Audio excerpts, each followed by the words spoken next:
channel. And for today's video, we are going to cook a very special dish, a very easy dish to make na super favorite ko. As in talaga, whenever I go to, it's a Japanese dish, and whenever I go to Japanese restaurant, hindi po pwedeng hindi ko siya orderin if it's available, kasi hindi naman lahat nag-go-offer ng dish na to.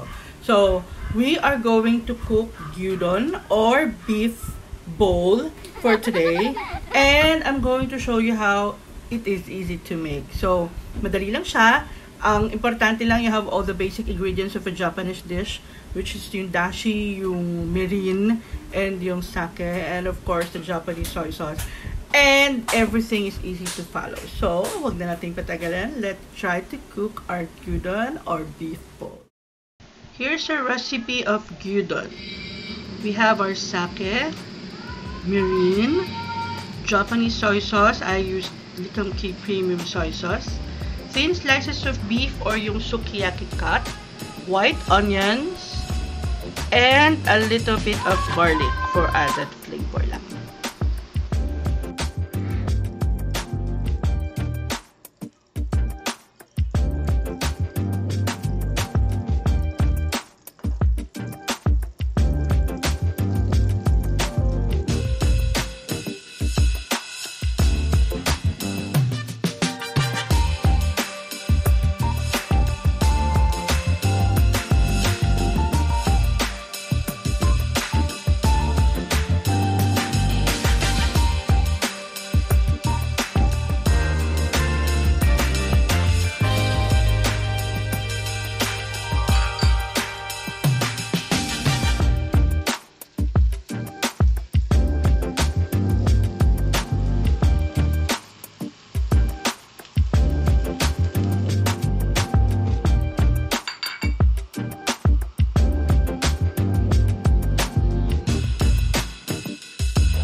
So, ayun na nga. So, naluto na natin ang ating gyudon or yung beef bowl. I hope nasundan nyo naman siya. Madali lang naman sundan, diba? Yung mga ingredients. I'm going to put that on the description of box below para madali nyong matandaan. And if you have any suggestions ng food na gusto nyong lutuin ko, put it in your comments. Mag-comment lang kayo. Siyempre, dito lang ako. Mag-comment lang kayo and I will try to answer back and cook those recipes for you. I am very open for experiments. Gustong-gusto ko yan. Baka may meron akong mga ulam na hindi ko pa naluto. I am willing to try and I'm willing to experiment everything for you. So, again, thank you for watching. I hope you will enjoy this dish as much as I enjoyed it kasi super sarap siya and favorite ko talaga siya. And until next time, okay? Happy cooking! And this is Ikaret saying bye-bye. Don't forget to click on the subscribe button and the notification bell para lagi kayong updated sa mga bagong putaheng lulutuin. So, see ya!